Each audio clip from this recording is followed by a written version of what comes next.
Hello again and welcome back. Further maths, A-level, complex numbers and predicted topic question. And let's do the math without further ado. A complex number z is equal to x plus iy is represented by the point P in an argand diagram. Given that the modulus of z minus 3 is equal to 4 times the modulus of z plus 1.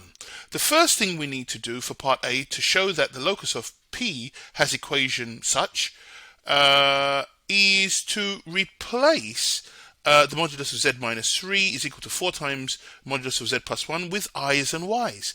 And let's do that. So we'll start with x plus iy. Let's just write it out. X plus iy minus 3 is equal to, and 4 times the modulus of x, again, plus iy, plus iy, and plus 1. So we've started off on the right footing, and then you need to group the real and imaginary parts. If we group the real and imaginary parts, we're going to end up with x minus 3 plus iy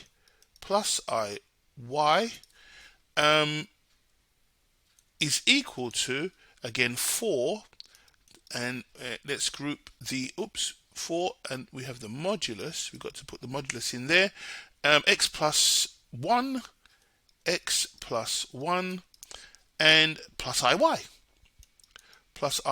So I've grouped the real and imaginary parts. Now it's important to note, and I'm putting it up here, nota bene, that the modulus of a plus bi is equal to the square root of a squared plus b squared is equal to the square root of a squared plus b squared. That's a given. So no I is necessary.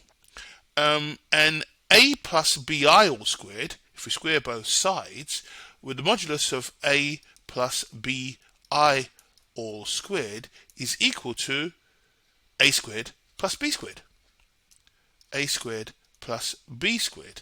Now, bearing that in mind, we can continue.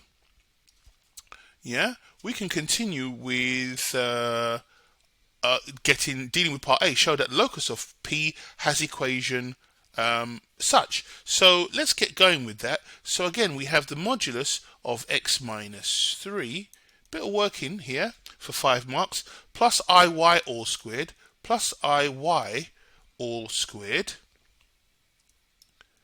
is equal to 4 squared. That will give me 4 squared, because it's a squared plus b squared, and times the modulus of x plus 1 all squared. Let's write it out. X plus 1 all squared. X plus 1 plus iy. Sorry, plus iy. Whoops, let's just correct that.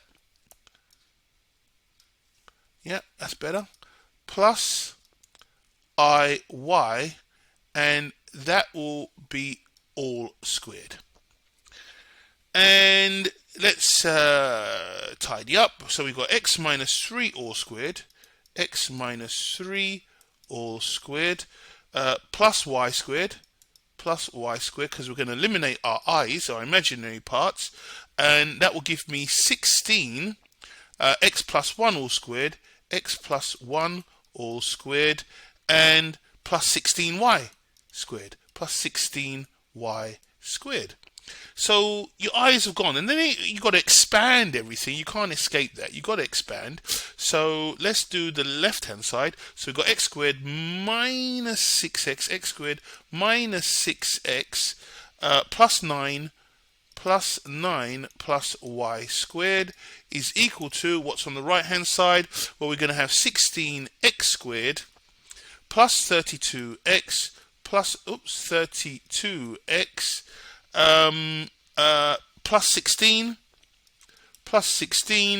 and plus 16y squared plus 16y squared. Oops, and that doesn't look like 16 there. Let's do it again. Plus 16y squared. plus 16y squared. And I end up with, well, from there I end up with what they have as the answer. And let's just write it out. 15x squared. I'm going to end up, when I tidy everything up, I'm going to end up with 15x squared plus 15y squared plus 38x and plus 7.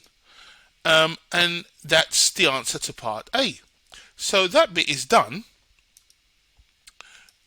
Now, part B, we need to hence find the maximum value of mod z.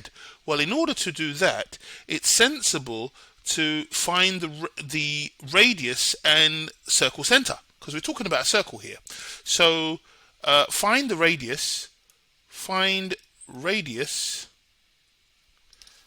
and center. Of circle. And in order to do that, well, I'm going to say 0 is equal to, well, I've got x squared plus y squared, x squared plus y squared. If I divide through by 15, sorry, let me tell you what I'm doing. Divide through by 15, x squared plus y squared plus 38 over 15x from my answer, plus, of course, 7 over 15. Plus 7 over 15. Once you divide through by 15, you end up with your circle x squared plus y squared, which is what you want. And then, of course, using a calculator, you can get x plus 19 over 15. 19 over 15 all squared. Minus 361 over 225 plus y squared plus 7 over 15. And that will tidy up. And I need to learn to write straighter. Apologies for this. I hope you're following. 0 will be equal to, or no, let's just make it, we can use, 256 on, let's just tidy up. 256 over 225 is equal to, that will be the radius, we've got to square root that, is equal to x plus 19 over 15 is equal to x plus 19 over 15 all squared, and then plus y squared. And that gives me a circle center. Therefore, I can write circle center will be equal to minus 19 over 15 minus 19 over 15 and 0. And the radius will be equal to the root of 256 over 225, which is of course equal to 16 over 15. Now, I have a diagram here of the circle, and of course the center, what we need to look at, the center is, let's look at the center as being, let's call it somewhere here. Oops, that's not the circle center. Oops, it does nothing like the circle center. So let's go back on that, and let's try and get a better circle center. Let's say it's somewhere here. Circle center should be on the line, but anyway, the most important thing is 19 over 15 is from, because it doesn't actually go and touch the y-axis. It's a little way from the axis, but from the axis, the furthest point is, of course, let's call this point here.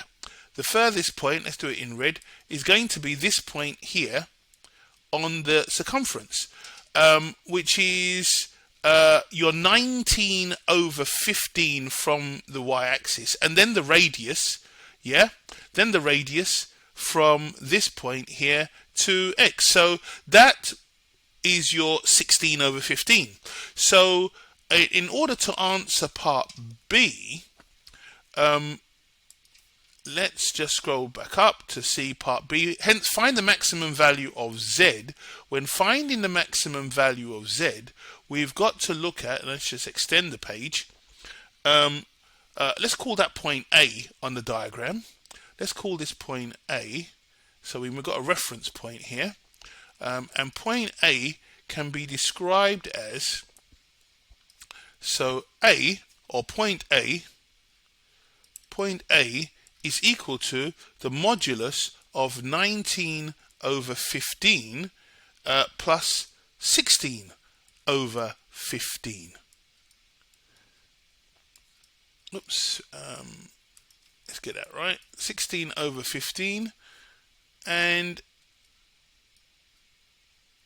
it's like 16 over 16. Get it right. 16 over, and let's do it better this time, 16 over 15. There you go. And that gives you, well, we've got to take a positive value, 7 over 3, and that's the maximum of mod Z. There you go. And that's it.